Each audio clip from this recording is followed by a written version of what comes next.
We'll continue on the themes that we're developing. As I said earlier, for a very small country, Israel has been extremely successful in the field of innovation.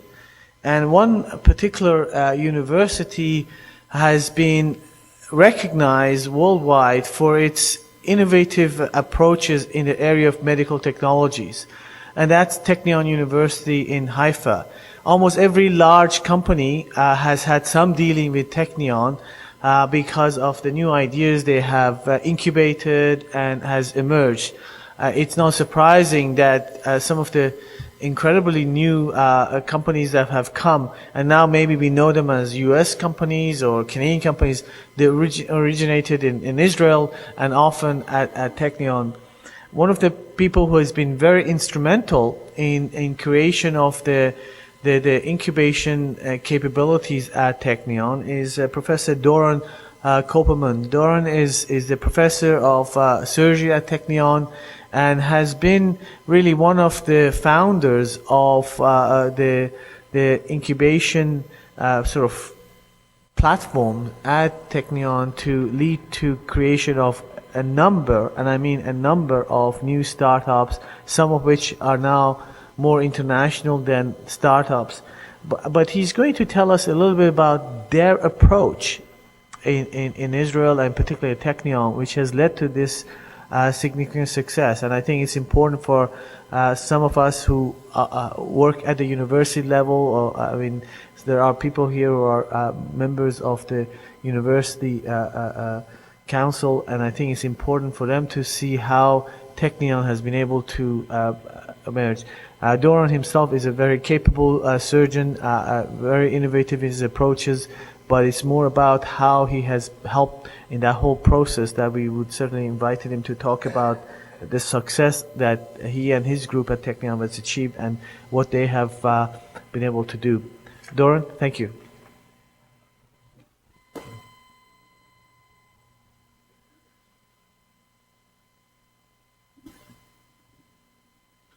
Thank you, Meran, for your kind introduction.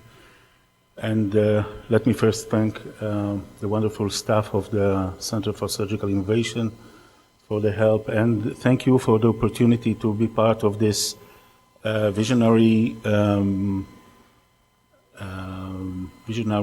approach to national innovation. And this event, I believe, will grow and grow, and people will understand more the importance of multidisciplinary gathering in this area of innovation. I was asked by Dr. Anvari to talk about the Technion. I'll try to describe what is considered to be, I hope, the success of Technion University as an incubator for new startups. The Technion was established in Haifa on Mount Carmel in 1924 and became Israel's first university. This was 24 years before the State of Israel was born. It is important to understand the rationale for its establishment, the immediate surroundings and the present national atmosphere, because the Technion is not disconnected from Israel. What Technion represents what happens in Israel. So I'll try in brief to explain this. You probably recognize the person here. This is Albert Einstein. He was one of the founders of the Technion. And he said that Israel can win the battle for survival only by developing expert knowledge and technology. And probably this is one of the motivations for the Technion. Here's a short cartoon about what's really going on in Israel.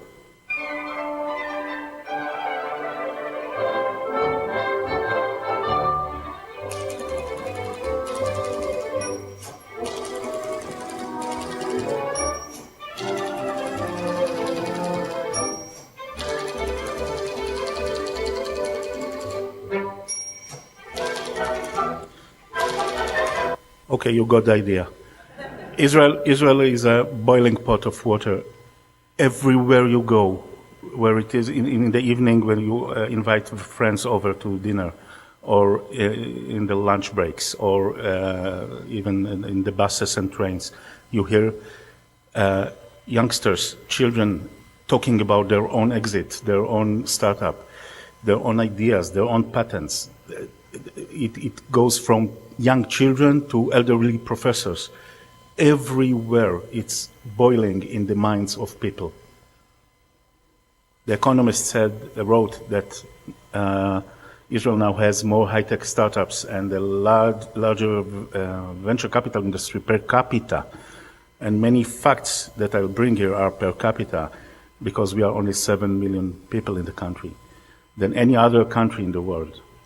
This is the map of Israel. You can see this is the borders here. This very tiny country, very narrow country, and each red spot here represents more than one startup that exists in Israel, and this is true for for 2 years ago. This is the area where we are. The red is not only to show Israel, but it signifies the number of clinical trials, and you can compare it to what's going on around us. So how is it that Israel, a country of 7 million people, only 60 years old, surrounded by enemies, with no natural resources whatsoever, produces more startup companies than large, peaceful, and stable countries like all those countries written here? How is it that Israel produces the largest per capita number of research papers, the largest per capita number of registered patents, the largest per capita number of startup companies, and more than 100 technology companies listed on NASDAQ, which is second only to Canada? You think you fail. Some people told me Canada fails. That's not true. Possible answers for these facts. The IDF service, the Israel Defense Forces service, provides potential entrepreneurs with the opportunities to develop a wide array of skills and contacts. IDF service provides experience in a relatively unhierarchical environment where creativity and intelligence are highly valued. IDF soldiers have minimal guidance from the top, and they are expected to improvise.